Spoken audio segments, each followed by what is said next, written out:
Load for Rightnour Flintlock.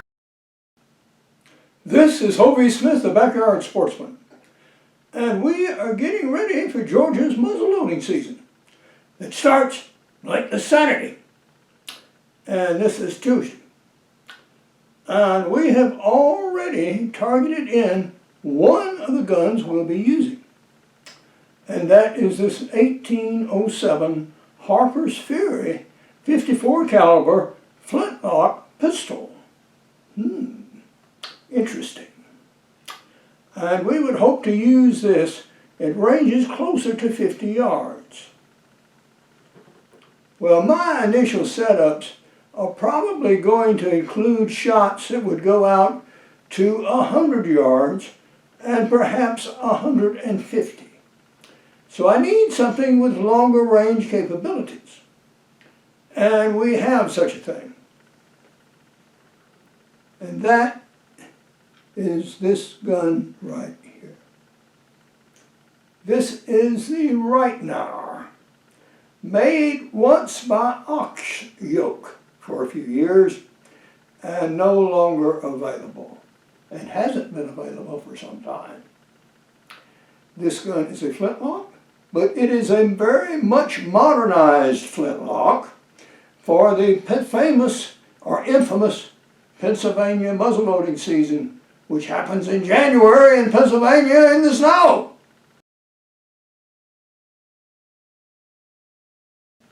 Yeah, it does. And this flintlock has all the modern features needed to operate in terrible weather. In particular, it has a laminated wooden stock, it has a plastic trigger guard, it has a green mountain barrel, and it has fiber optic sights, green in the rear and red in the front. So you can, with an iron-sighted flintlock, that's the best you can do. And that is exactly what this gun was designed to be. A very capable deer-killing firearm that used the flintlock mechanism, although modernized to make it more functional than the traditional guns. Well, this gun was made for a brief period because it was so expensive to produce that actually few people could afford it. Well, I happened to receive one. I had to be given one for testing. And this gun, like others in this series this year, has yet to take a deer. So we're going to try to do something about that one. Now, as a gun writer, we have access to different kinds of bullets. And what I'm using in both guns this year are power belt bullets. The 54 caliber, of course, in the 54 caliber pistol, and 50 calibers in the Rightnour rifle. Now, I've been shooting for some years, and I wind up with several different styles of power belt 50 caliber bullets.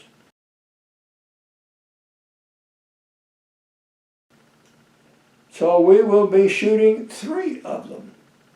One is a 338 grain bullet here.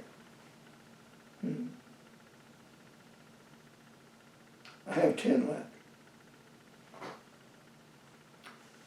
One is a 348 grain bullet here, hollow point, and one is another 348 grain bullet, also hollow pointed, but not quite the same. Well, so what we're going to do is to shoot these at 50 and 100 yards and see if it makes any practical difference. I frankly don't think it will. But we won't know until we shoot them. This gun is actually rifled to about 1 turn in 45 inches. I know because I ran the ramrod down with a patch, pulled it out slowly and let it rotate, and measured it.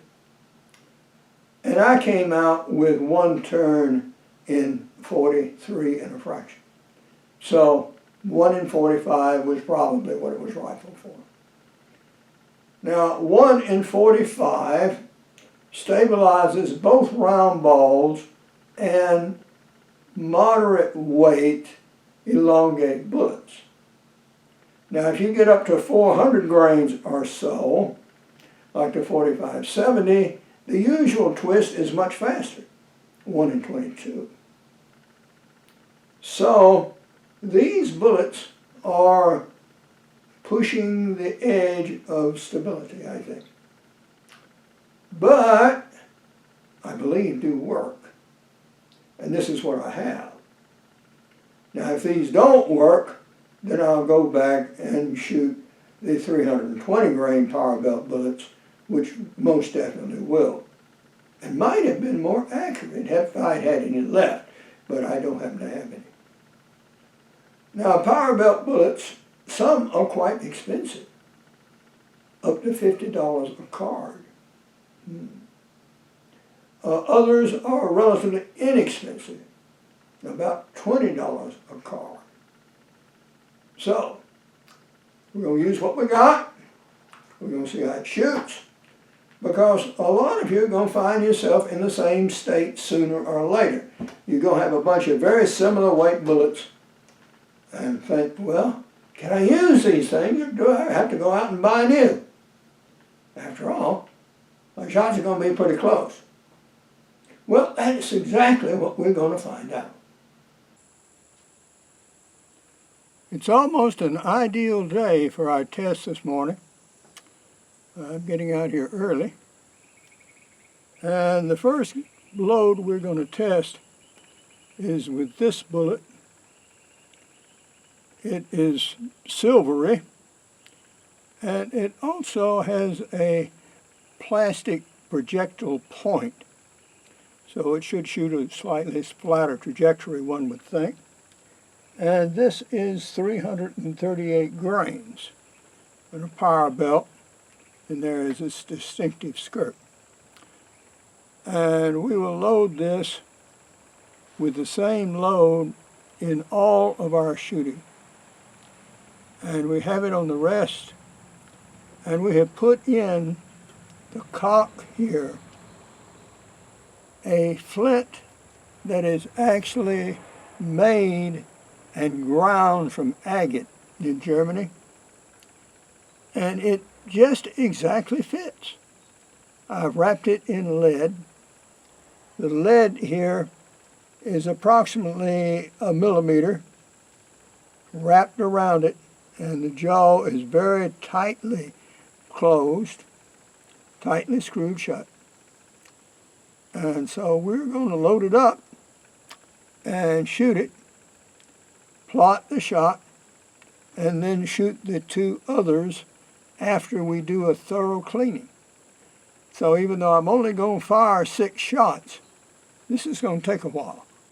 Now this is a look at the lock before priming. That white object is a toothpick. It's sticking in the vent hole. And you can see the agate flint, and it is clearing the frizzen. And you can also see the lead wraparound.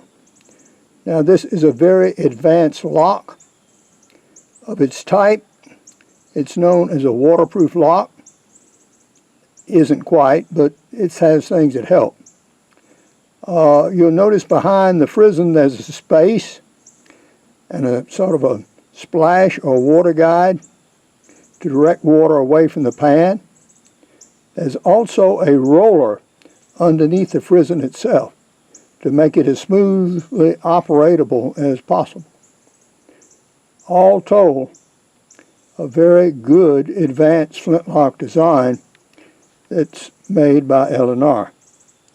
And you can see also the plastic trigger guard that I mentioned before. Now we've carefully trickled prime into the pan there, as you see. And we're using exactly the same powder, which is a double FG, as we used in the charge. In wetter weather, double FG actually tends to ignite better than the finer 4F typically used for priming.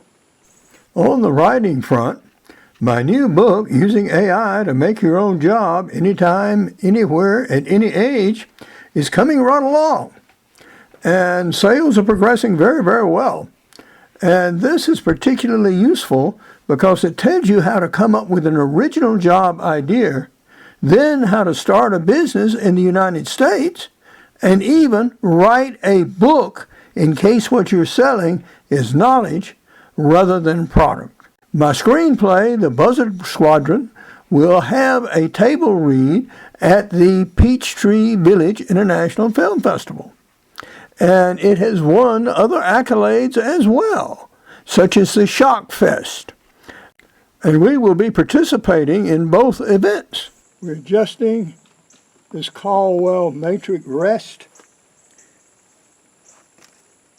So we're shooting to the same point of aim.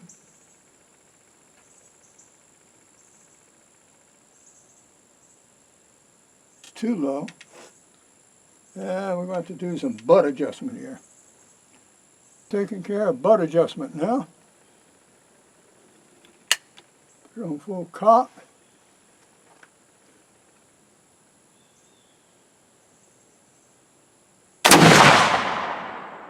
Shot away. Good fast ignition. Look good. Now let's see what we did. Well, the first shot was with a 338 grain silvery bullet. And as you can see, it hit about 2 inches to the right, but the hole is round, it is not tumbling, so it was stabilized. So yes, that's a bullet we can use at 50 yards. We're going to try to replicate as close as we possibly can, shooting from a fresh, dry bore. So I'm going to clean it, starting off with Rusty Duck Black Off, that black powder cleaning solvent. And then I'm going to follow up with this charcoal starter, and then a very light coating of boar butter on a patch.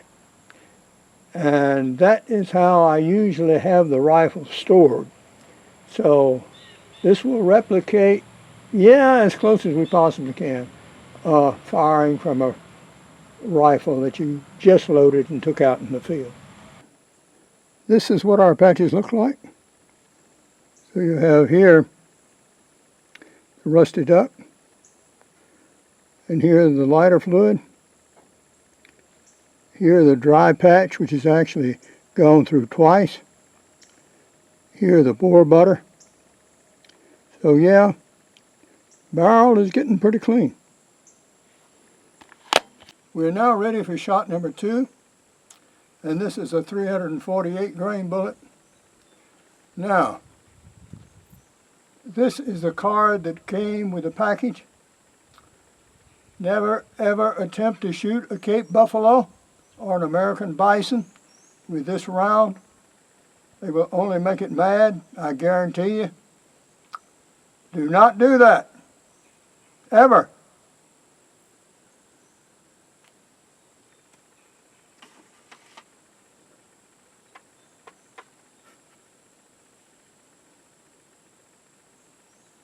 And here is the bullet we're shooting, and this is a hollow point. And it loaded easier than the first one. All we had to do was push it down with the fingers. So this is an easier loading projectile.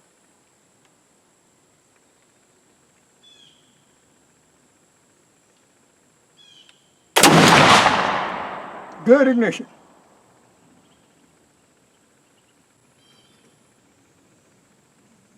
The flint is still held very solidly in the cock. That you do want to check from time to time, particularly when you're shooting.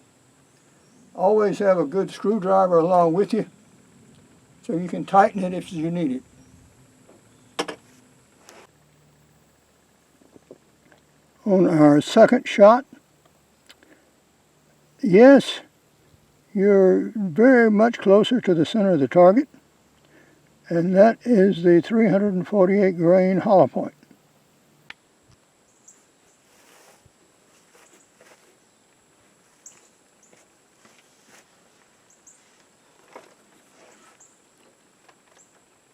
Now we're going to be shooting the power belt bullets, which are 348 grain.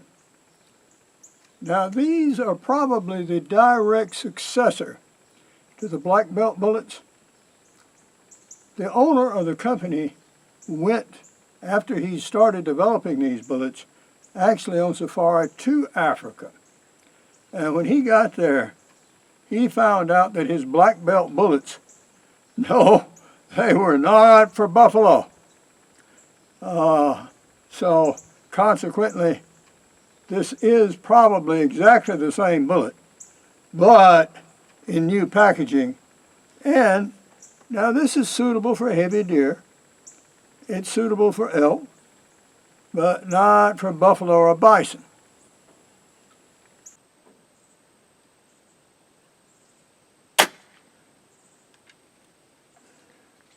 Come on now.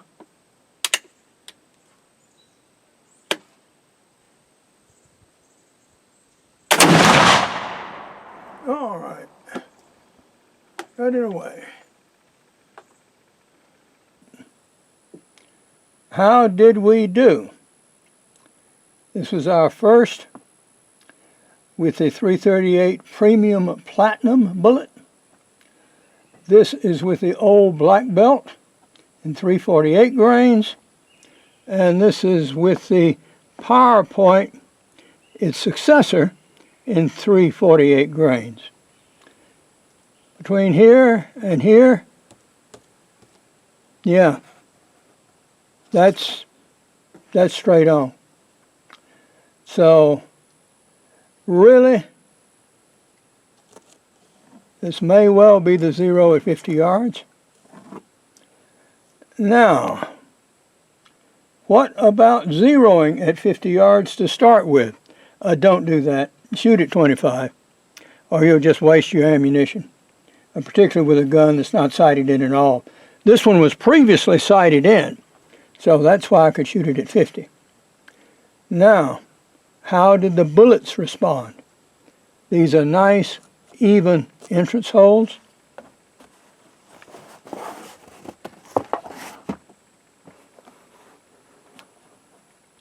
Significantly, nice, even exit holes. Now, the platinum bullet looks like it actually underwent a little more expansion than these two. But these are hollow points, and they will do very well. So, yeah. So if you've got a mixed lot of power belt bullets of various ages and various makes at 50 yards, yeah, you can probably shoot it and get away with it without any great problem. Georgia's weather is becoming more like Florida. Yeah, we're having an afternoon thunderstorm. I quit just in time. But now, this is Hovey Smith, reminding you to hunt what you eat and eat what you hunt. Be legal, be ethical, be safe. Goodbye, God bless, and see you next time.